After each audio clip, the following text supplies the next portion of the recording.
everyone, this is Hiil Street Soul, and you're tuned in to the core with DaMillennialCoach, discussing topics on real life. Check it out. Everywhere you go, don't forget the ghetto. Listen to the core. What up, coaches? It's me, the Millennial Coach, and welcome to the core. If it's your first time to listen, I actually want you to just sit back and relax and come closer and just enjoy the vibe. And if you are back to be reoffended, welcome. Because you know I don't hold my tongue, and I do speak about things that actually are true to life, but also when you're working with different people, you actually start learning more about the human behavior as is. And none of us are perfect. Let's keep that 100. Not one of us, including me, unfortunately. I am not perfect. You're not perfect. But you know what? Let's just be as imperfect together as we can and accept the things that we can't change. Remember that serenity prayer. God, give me the grace for the things that I can change and something about the things you can't change. Now, accept the things you can't change.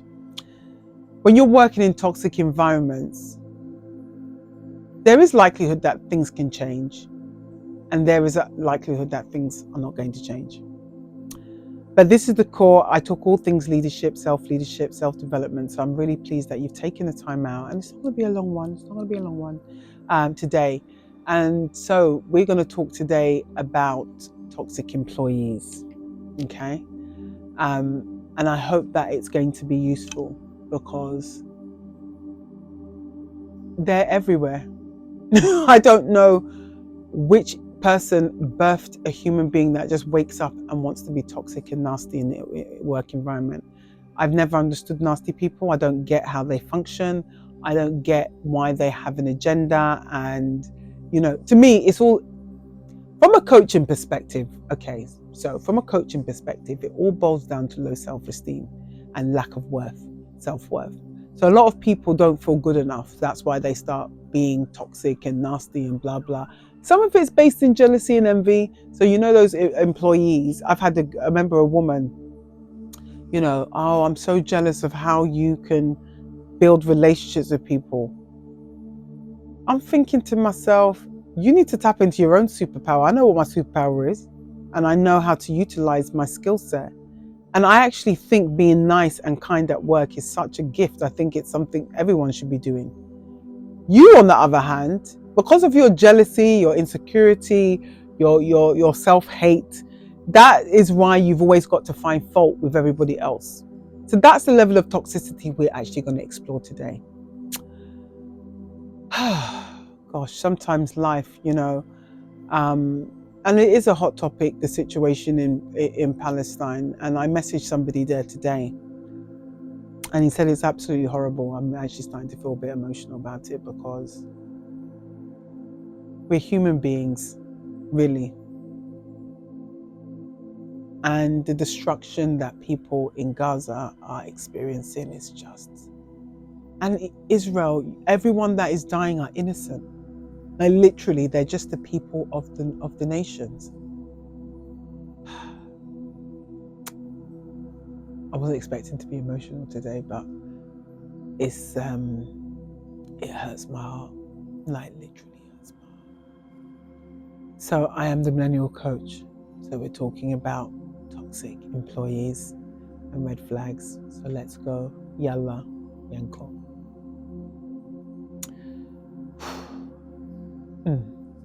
Sorry.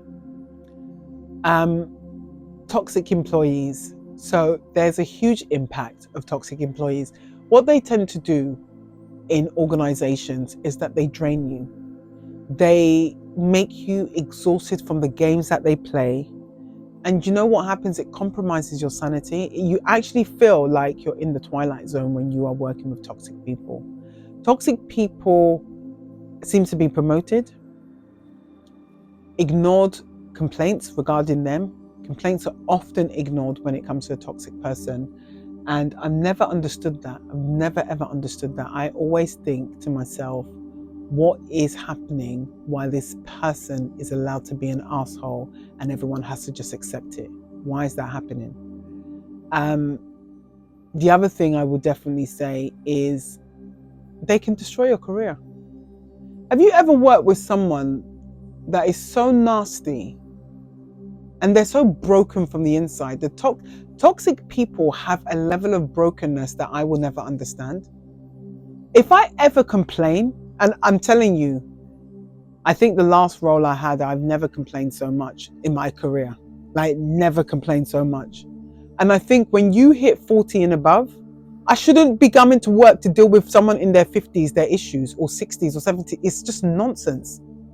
If you are over 35 and you are toxic, you need some support, mental health support, i.e. a therapist, or you need to find a job where you're working with animals, because working with humans just impacts and infects them.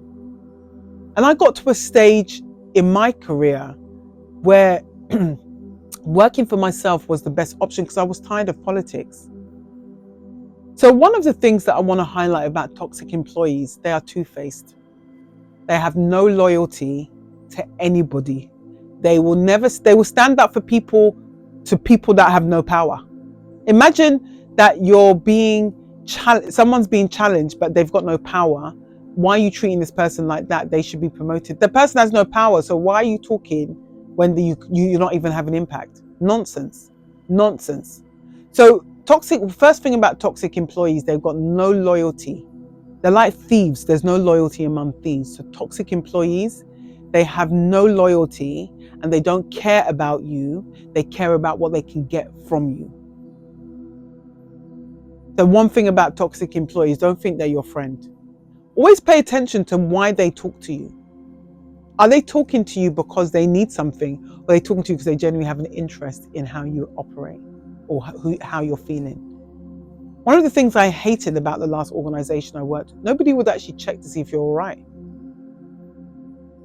Nobody would actually, and I started doing something called coffee mornings just to say hi to people I don't get the opportunity to work with on a regular basis, just to say, how you doing? And never talking about anything negative, just like, tell me a little bit about your role, like what you enjoy the most. I'm just interested. That's just the kind of person I am. And I think it was a threat to the company because it seems like apparently I was gossiping. To two-faced people, there's no loyalty. They don't get to know you, so then they're gonna create narratives about who they think you are. Second thing is they manipulate others and get promotions. So this is the two-faced bit.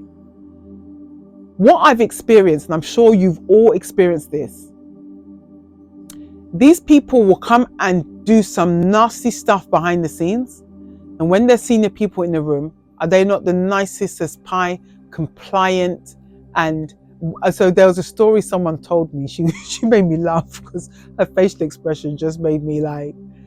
So she said they were having problems with one particular woman who's really nasty, her and another colleague, and they spoke about it. And the other colleague said, "I'll support you and talk about it." So they were having a couple of days later, they're having a meeting. Sorry, I have to laugh because the girl was saying, when she sat in the meeting and said, I'm going to call the girl Sarah for the sake of the story. So Sarah, you were having problems. This person's like, no, I don't know what you're talking about. That's the manipulation there. That's that manipulation. Trying to make someone think like they're mad. That kind of employee, steer clear of. The ones that have no loyalty to you when you're going through a tough time or you're being challenged in a conversation and they are just sitting there while you're being ripped a new one and you haven't even done anything wrong, they're not your people. Find your tribe in the workplace, even if it's the cleaners. And the reason I say that, because they're probably the most decent people in the building. You have to remember one thing. Some people look at workplace as if it's a battleground and we are in the political field. Work is there to have a product or service, execute your role and go home. That's what work is. But what do people do that are toxic? They come in, wake up, and then they start planning on how they're going to destroy someone's life, day, or moment. That's what they do. The third thing about red flags in organizations is toxic companies celebrate toxic employees. I will know that firsthand, and you know that firsthand. Toxic companies will celebrate toxic employees.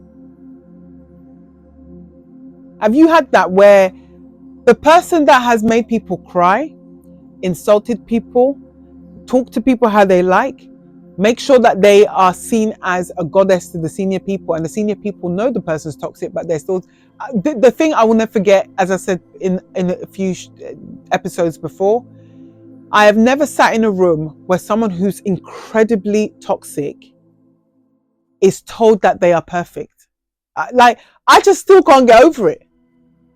It is damaging for the entire organization if your CEO's praising this person who is literally the Tasmanian devil. And that tells me a lot about who he is as well as a CEO. You don't value genuine people. You value disingenuine people. So you have to also ask yourself, if a company is celebrating toxic people, how long do you think as an authentic individual you are going to stay and last? It's so important to recognize toxicity. And I'm not joking, the impact it has on your nervous system when you observe, because, Gabor Mate said something about trauma. And this is what people don't understand. When you experience a toxic employee, it creates a level of trauma within your body. And it's not the trauma that we are concerned about. It's what the trauma is doing to you at that moment is what the problem will then turn into. So Gabor Mate said something along those lines. It's not what happens to you at the time it happens, but it's what happens in you at that time. What happens in you when you are experiencing a toxic employee? I really want you to sit in that for a bit. And we're going to go into day 4. And I need you to stick around because we got a lot to talk about. And we're going to talk about healing techniques that we can use in terms of red flags in toxic organizations. I'm the Millennial Coach. I really want you to subscribe, and I want you to share, and I want you to celebrate this channel. Without you, it's not worth doing. So thank you for your time and energy just to pay attention and to actually observe and listen. Toxic people are not going to change. And I tell you now, when they hit 50, that's it, game over. They're going to be toxic forever. Unless they have literally a life or death experience. And the reason I say life or death experience, this is the only time people wake up. Is when something goes drastically wrong. But when you're toxic and something goes wrong in your life, nobody actually cares. That's the flip side of when you're a toxic employee. Because I know that if you was to message me and tell me something happened to any of those people that were not nice to me, actually I'm not interested. Because you don't care about the trauma you've put me through, but you want me to care about the trauma you're going. That's for you. That, as they say in the world today, that's a you problem. That ain't a me problem. That's a you problem. So keep your toxicity to yourself. And to those of you that have experienced this, my heart is literally with you. I really want you to get support, get help. If you want me to coach you, I'm more than happy to coach you. da.millennial.coach, DaMillennialCoach@gmail.com. Can't speak. All right, guys. So I see you on the flip side. Please like, share, and subscribe. I appreciate your love. All right. Peace.